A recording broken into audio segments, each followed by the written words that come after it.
Hello, good people of YouTube. Mountbatten here, and today we have the newly released Tier 10 Premium Dutch Destroyer, the Tromp, in port to review for you guys today. Before we get into the review, just want to thank the channel's Patreons for making this review and all reviews possible on this channel. For those of you that may not know, I am not a CC nor supported by Wargaming in any way, shape, or form. So the generous donations from these Patreons make this review and all reviews possible on the channel. Patreon is the best place to support the channel besides just watching the streams and videos. If you wish to be so generous, link to that is in the description down below. But again, massive thank you to these guys whose names should have appeared up on screen for supporting the channel and making this review possible. Alright, the Tromp. This ship is very interesting. First off, she is a real still historical ship. The ship was ordered for the Dutch Navy and delivered, I believe, in 1937, where she served mainly in the Pacific and Indonesian Oceans. And, well, she returned to the Netherlands after the war and served as a training ship until she was later scrapped, I believe, in the 60s or in the 70s. The Tromp class of destroyers were meant to be more destroyer leaders or small light cruisers than actual destroyers. The idea was that you would build a navy around this main large destroyer, and that's what they were planning on doing, but of course World War II broke out, and well, that kind of changed things a little bit. So, but anyway, in game, as you guys can see, the Tromp is absolutely fantastically detailed. Art department is always knocking it out of the park. Look at some of the finer details on the ship's crest, the nameplate, the AA guns. Absolutely just crushing it here, art department. Look at that. I believe those are, what are those, helmets that are modeled right behind the AA guns? Man, eventually I hope one day they give us a camera where we can pretty much walk around the decks of the ship, because the art department is doing that levels of work here, and it looks fantastic. Alright, so how do you get this ship? Well, right now you can get her in the early access event, the Admiral of the North. I wouldn't recommend that because this ship is coming out for free for coal in early 2023. So this will be a coal ship in just a few months. No matter how good or how much you want the ship, I just highly recommend you guys waiting on the coal version to get released. Because if you want to get right now in early access, it does cost a bit. You can bring the cost down a little bit by farming out free XP, which is pretty interesting the way they did this. So if we go to the Admiral of the North event, okay, so here we go. So it costs 100 Admiral tokens to get the Tromp. You can outright buy them for 3,845 doubloons each for 10 tokens. So if you do the math there, that's 38,450 tokens. You can cut it down in half if you get the 10 Admiral tokens that cost 200,000 free XP a pop. Yeah. No, or is it 100,000? Nope, 200,000 free XP a pop. Yeah, so this helps a little bit in getting this cost down, but of course, again, don't worry about this. The ship's going to be a coal ship in a few months. But if you're wondering how you get it right now, that's how you do it. Alright, so we're going to go ahead and look over the Tromp, look over her quirks and features, talk about her stats right here. No commanders are on the ship, nor modules equipped. I have played this ship a bit already, so I will be talking about some of my experiences as we go through it, but most of that will be saved for the gameplay review portion of this review. You can check out in the timeline down below where everything is located at. Alright, so let's start with her economic bonuses. She does have the standard Tier 10 bonus package for freemium ships. You get a 50% boost to your credit earning, and a 100% boost to your ship XP, commander XP, and free XP. And these are, of course, just the boosters I put on. If you're wondering why I'm running the XP boosters, I just need XP to farm. I need to farm XP to get through ship lines and stuff, and retrain commanders for, well, reviewing ships. That all cost XP and such. But yeah, comes with the normal Tier 10 freemium package. The camouflage, if you are wondering, this is what it comes with. It's a bit better than some of the more recent permanent camouflages, which it's just like one shade of off-tone color. This one is at least, I believe, historical, at least. But yeah, it looks nice. Art department's done their job very well here, as normal. Alright, so back to the armor. So again, DD, nothing really surprising here. 19mm armor all the way around. And of course, there is no citadel behind there because it is a DD. Although you do have a 30mm belt on the inside. But again, you know, it's a DD at tier 10. No big surprises here. Survivability, she's very healthy at 24,500 HP. Her guns, she has 6 150mm guns with improved HE pins. These guns reload in 5.2 seconds. They 180 in 15 seconds, have a maximum dispersion of 114 meters, and she has a base range of 13.3 kilometers. And you can get that out pretty darn far for a destroyer. Her HE does a maximum damage of 2,150, that is if it manages to citadel something. She has an 11% chance of causing a fire on the target per shell, so pretty nice and high fire chance there. And they have 30mm of HE pin base. That's very nice. Which means that you can deal with pretty much anything from cruisers down at tier 10, and of course battle cruisers down as well. Other battleships you won't be able to pin their 32mm of armor, but again, we'll talk more about that in the gameplay review section. And they do come out the tubes at 900 meters a second. The AP does a maximum damage of 3,000 and also comes out the tubes at 900 meters a second. And I can tell you out here, the shell ballistics are pretty comfortable. They get a little floaty when you get way out there at range, but from mid-range in, it's all very comfortable to play. Alright, her torpedoes. She has 2 sets of 3 torp tubes. They reload in 70 seconds. They have a range of 12 kilometers, maximum damage of 13,700, and travel at 64 knots, and they're detectable from 1.3 kilometers away. And, I mean, they feel pretty pan-Euro-y, except for the speed. They're pretty, you know, light-hitting, and you only get 3 per side, and you can't launch both of them at the same time without turning the ship. They're decent, like, hey, I think something's coming down that channel, I'll throw some down there. They do reload in 70 seconds, so you can't get that down, of course, if you want to build into that, but this certainly is not a torpedo boat. But I've managed to get, you know, a couple hits here and there with them, but definitely not a torpedo-focused DD. She does have depth charges, which of course means she has to sail over submarines to drop them on them. You get 2 charges, 6 depth charges, and a charge reloads in 40 seconds, my bad. And the main feature of this DD is her airstrike. Yes, this is a destroyer that gets an airstrike. This was a big point of contention when the ship was first announced. And Wargaming kind of overcompensated for it in terms of her stats, which is why if you go look back at the Tromp's dev blogs, they just kept buffing her and buffing her and buffing her and buffing her, in my mind, because again they overcompensated for the airstrike. But yep, she gets airstrikes. 60-second reload time on these airstrikes, 2 flights at a time, 12 aircraft per attacking flight, 2,200 aircraft HP, and they have a range of 10 kilometers. Used to be 8. And the bomb that they drop, she drops 6 bombs per payload, so 6 by 12 is, well, 72. That's a lot of bombs. The maximum bomb damage is 3,700, but they only have 21mm of pin, and they have a 21% chance of causing a fire on the target. More about these in the gameplay section. she has an A rating of 57. She does have DFAA when that's going. Her A is fairly decent. But other than that, ugh. And the thing is, she only has a 3.5 kilometer range for AA, which is very short. They somehow managed to get a shorter AA range than most of the Italian ships in. So when a CB flies right on top of you, pop DFAA, and you'll probably take down a few planes. But, I mean, good God, that's such a short AA range. Maneuverability, this ship is slow. This ship is hella slow. 33.5 knots is her maximum speed. Now, obviously, with the speed flag, that will bring it up a little bit more. But, yes, she's slow. She bleeds a lot of speed when she turns. It's not uncommon to see yourself get down to 19.5 kilometers when you're turning hard over. It's pretty rough. She has a 720 meter turning circle radius and a 5.3 second rudder shift time. Concealment base is 7.3 kilometers. And for her gimmicks, well, for her consumables, she gets DFA, like I mentioned. And then she gets emergency engine boost, which gives her a 25% boost for 60 seconds. So it's not a long engine boost. It's more of an, oh crap, I need to get out of this situation.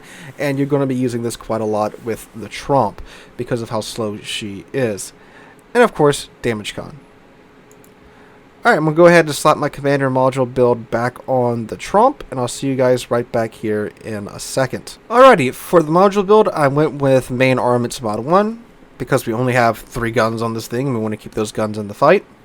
And with engine room protection, in order to decrease the chance of our engine getting knocked out, what this does is it reduces the chance of the engine becoming incapacitated by 20%, it reduces the engine repair time by 20%, and does the same thing for the steering gears as well. And on a DD, trying to make sure your engine and steering gears don't get knocked out is one of the most important things you can do. I went with aiming systems mod 1 to get the dispersion of the main battery guns down even more. Then propulsion mod 1 to cut the time it takes to get to full speed by 50%. This is a pretty slow ship, so anything that we can do to make the ship a little bit more faster and a little bit more maneuverable is a good thing, in my mind at least. With concealment system mod 1 to get the detectability of the ship down by another 10%. And then I went with main battery mod 3 to give us a 12% boost to the ship's reload time. Now for the commander build, I went with preventive maintenance to again reduce the chance of modules being incapacitated. This one reduces it by 30% for the main turrets, torpedo tubes, steering gears, and engine. Then I went with last stand so that when that stuff does get knocked out, we still have it operating at a reduced efficiency. And then I went with adrenaline rush, because when we take damage, it's a nice boost to your reload time. And then with Concealment Expert, which gives us another 10% boost to our concealment. Went back, and I would take Survivability Expert, which gives you 350 HP more per tier, or BFT, depending upon what you want. This reduces the main battery reload time by 5%. And then I took AFT, well, what used to be AFT, main battery and AA Expert, which gives us a boost to our firing range by 20%. Why not IFHE? Well, because, and again, you can take this. This is completely up to you. This is just what I ran with. It was just hard to kind of decide what I wanted to trade off for IFHE. Now, you already can pin 30 millimeters of armor with the guns, which, again, you're pinning all the cruisers pretty much, and the battle cruisers, the only thing you can't pin is the extremities of battleships. However, you have an 11% fire chance with flags equipped. That's already at 12-13% now. And then, 2, you have the airstrikes to hit those battleships with to start even more fires on them. So, I know a lot of times you can lean into the RNG chance of fires, but this ship has great fire starting potential between the guns and the bombs. And plus, again, 2, you're already pinning cruisers down, battle cruisers down already with that 30 millimeters of HE pin. So this is what I ran with. You can, do whatever you want with your build, but this is just what I ran with for this review. Oh, and I put Liquidator on to give us a 30% chance more of causing flooding with these torpedoes. Alright, and of course the usual DD flags have been equipped as well. So what this does now is give the Tromp a 28,000 HP pool, which makes it one of the healthier DDs in the game. The guns now have a 15.9 kilometer range and a 4.3 second reload time, and a 12% fire chance with her HE. And keep in mind, again, these guns of ballistics are pretty comfy. Now, again, if you're firing out to 15.9 kilometers, you are going to be, of course, dealing with a fair bit of drag, but from like 14 kilometers in, it's fairly comfortable, 13 kilometers in, really comfortable, 12 kilometers in, easy peasy lemon squeezy. Alright, what else do we need to look at? Oh yeah, the concealment. Well, maneuverability with the speed flag, it is at 35.2 knots now with its top speed. With engine boost, you will go over 40 knots for, 60 seconds. And whoops. Her concealment is now down to 5.9 kilometers. Alright, so that's the Tromp. I'm going to go ahead and throw a couple of games up on screen as we go into our gameplay review section. Alrighty, so the Tromp. How is she? Well, this ship is, a pretty interesting one. She's kind of like an overgrown Pan-Euro DD, but more gun-focused. At least that's how I played her. I went to the caps, contested it, fought other DDs, which she's pretty good at doing. The 150s are pretty punchy, and again, the ballistics for them, especially at like DD versus DD, fighting inside a cap range, very comfortable to use at that point. The other reason I stuck around the caps is because this ship really can't afford to get caught out in the open. She's not fast enough. Now, yes, you do get the emergency engine boost that can get you out of a tough situation here and there, and 5.9 kilometer concealment on a DD that's this large is pretty decent as well. But still, it's a large target. She's not that fast. You get caught out in the open, you're going to die. This is not an open water gunboat. So if you're used to playing the Pan-Euro DDs or like a Smallland or American DDs, you'll be pretty familiar and comfortable with her gameplay style. And with the decent shell ballistics of her shells, you can actually make use of that 15.9 kilometer range. Now, I'm not saying you're going to be able to nail light cruisers and other DDs from 15.9 kilometers, but large cruisers, like Stalingrads, Alaskas, things like that, and battleships, definitely more than capable of farming those down fairly easily at those longer ranges. Now, her gimmick, the airstrikes, it is surprisingly useful if you get in the right situation. There's two situations I was able to actually make use of these airstrikes in. The first one would be if a battleship was just sitting bow on or moving very slowly, or if they got beached or something like that. You can absolutely drop these on those battleships, and while they can only pin 21 millimeters of armor, which means basically you're only going to be able to chunk their superstructure, that 20% fire chance per bomb is more than capable of starting more than a few fires on these battleships or anything that's hugging an island. Now, of course, too, if you manage to hit these on a destroyer, these are going to absolutely wreck most of the tier 10 destroyers because of their 21 millimeters of pin. And this happens a fair amount more than you might think. Now, granted, the ship is just being released. It's in early access right now, so I'm sure as time goes on, DD players will probably adapt their gameplay style, or adopt a new gameplay style. I can use whatever verb I want to adjust for this accordingly. Of course, sitting on an island, waiting for the other DD to get shot or leave the cap, if you've got two DDs contesting a cap, is when the Tromp really does shine.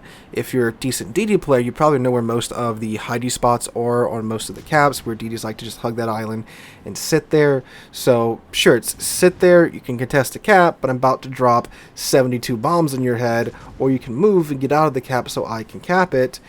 I had that happen one or two times when I was playing this ship. Now, of course, that is just a handful of situations, but in most cases it was using them to farm down battleships and slow and maneuverable ships. And once you get used to it, it's fairly easy to get these airstrikes going on ships that, again, aren't paying attention or moving very slowly, especially battleships, because, of course, you have to be something like a Georgia to really go from being dead slow to full tilt to dodge these bombs. So that's the little intro spiel about how the Tromp is played. So let's go ahead and talk about her stats now in game. So, survivability, like I said, that 28,000 HP, that really comes in handy when you're duking it out with other DDs.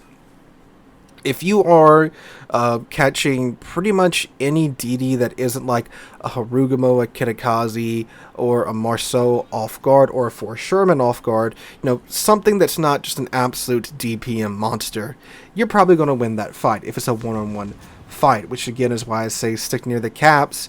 That way, you can limit who is engaging you, because the caps seem to be a place that not too many ships like to go anymore. So if you are in there with another DD, you're both probably alone, or at least you're in a place where your team can back you up while their team backs them up. But in one-on-one engagements, you're probably going to win most of the time thanks to the punchiness of the guns and the HP of the Tromp. Now, of course, too, make sure you have an escape plan when you're doing this. Make sure you have an island you can dart behind, or a way you can, rack your guns, go aside and get out of there, which is fairly easy to do with the Tromp's 5.9 kilometer detect. You pop the speed boost, stop firing, run out of there, make sure you have an escape route planned, go dark, and there you go. You can escape fairly easy like that, and that's the best way to use her engine boost, because it's so short. 60 seconds is almost nothing in this game.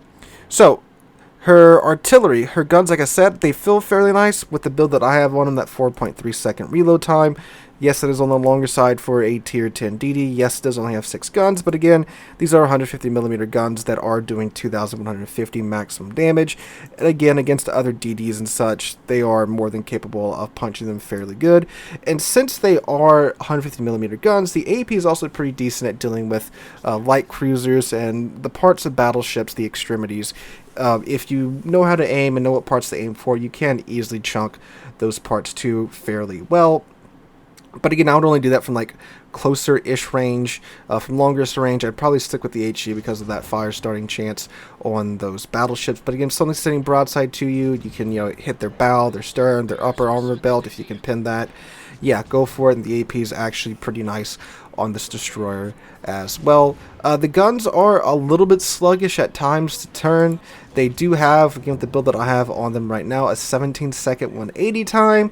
So if the ship was any more maneuverable, that probably would be a pretty big down point for it.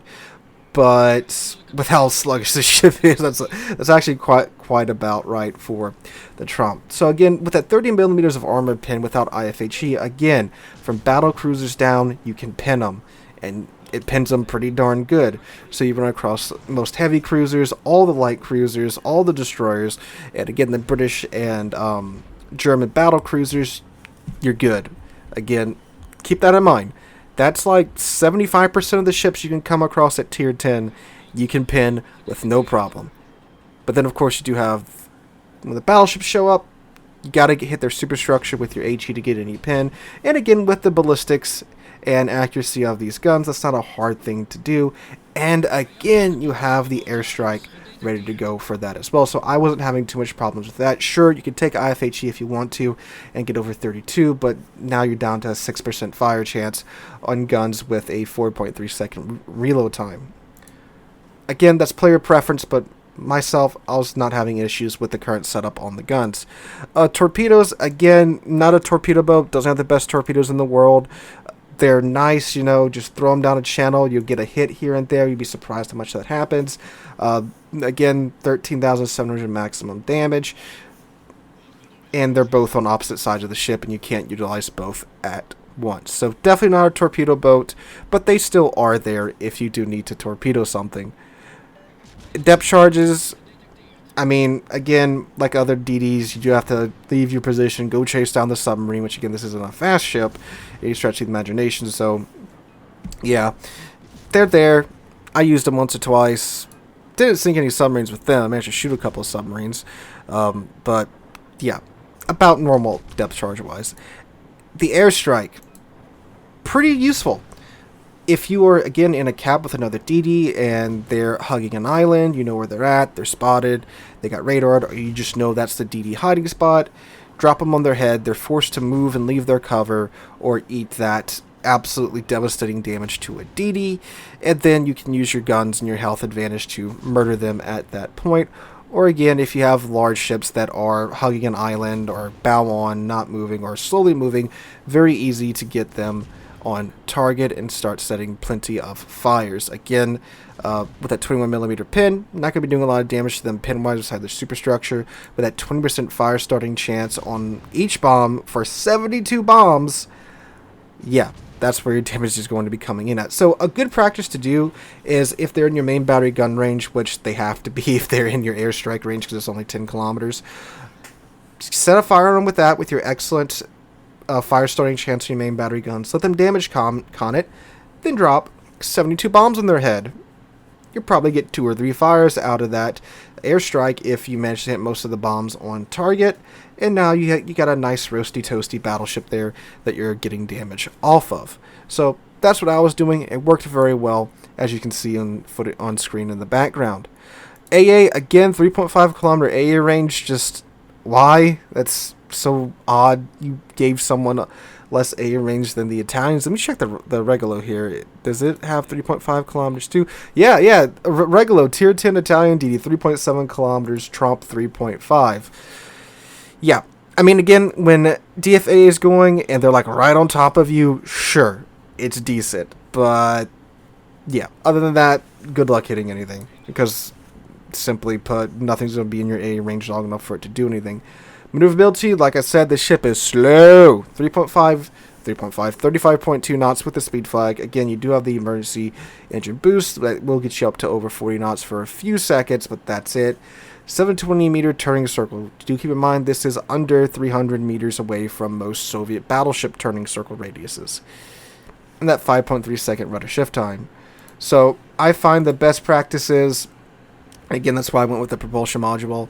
Go stern into the cap, contest it. If you get spotted and you know you can't take the fight, don't fire, pop that engine boost and get out of there, because with the module equipped and with the engine boost going, you can leave, well, start to leave the engagement fairly fast. And again, with 60 seconds, that will tend to give you enough time to get out of harm's way. Tend to, again, not guaranteed. And again, that's why you need to stick near islands, stick near the cap. Don't go open water gunboating. You're not a Kleber, you're not a Kabeldosk. Again, stick near islands. They are your friend, and you don't have a smoke screen, so do keep that in mind too. All right, concealment 5.9, not the best, not the worst, good enough again to get out of a sticky situation with the engine boost and good planning. But again, it's not the stealthiest DD, but stealthier for a DD of its size. Do keep in mind too, this is essentially a small light cruiser, and if we look at other small light cruisers at tier 10, like let's say the Elbing, her concealment is 7.2 with the module and with the commander skill. So again, pretty decent concealment there from the Tromp. Alright, all in all with the Tromp, what would I give this ship? I would give this ship, for me at least, for my understanding of it, and do keep in mind I'm not a DD main. Well, I do play a lot of gunboats though. So a lot of running gunboats, a lot of the more American style, the Smallland style of this. This is what I do mostly play when I do play DDs. I haven't started getting into the torpedo DDs just yet. So I would give the Tromp a very solid 7 out of 10. It's good at what it does. It's not the best at what it does, but it's good at what it does. And the airstrikes do give you the ability to force that DD that you're contesting the cap with to move and leave where he's hiding at, or eat that bomb alpha. At the same time too, it's good at doing damage to battleships and things, large ships that aren't paying attention, that are hugging an island, that are just moving very slowly. It's very good at that. And again, in most one-on-one DD fights, unless again you're going up against some machine gun, you are going to probably win if you have decent aiming. The AP is also very nice as well. And again, for its size, it has decent concealment and a very large HP pool. The downsides of the ship are definitely its maneuverability, its short AA range, its lackluster torpedoes. And, I mean, it is a premium ship, but we don't have a Dutch DD line yet. I'm sure one's coming in the future, but as of right now, there's not much justification to say, yeah, go get this thing to be a Dutch DD commander trainer. Now, you could use it to train your Dutch cruiser commander, because with the, of course, the commander rework, it can still do that. So if you're looking for something to train your Dutch commanders, sure, it's a pretty decent pickup. And do keep in mind too, this is going to be a coal ship. If this was a ship you had to pay cash outright for, it'd probably be like a 6. But since this is a free coal ship, it's pretty decent at what it does. It's free. It's a high-tier premium ship. I don't think it's going to have much space in competitive at all. It's not good enough for that. But for random battles, it's a pretty good random battles farmer and cap contester in my mind. So that's my 2 cents on the Tromp. Let me know what you guys think in the comments down below. If you enjoyed the video, make sure to drop a like, leave a comment, subscribe to the channel. We're on our way to 45,000 subscribers, and I kind of thank you guys enough for that. Again, thank you to the Patreons for making this video possible. Hope you guys have a wonderful weekend, and I hope to catch you guys in the next one.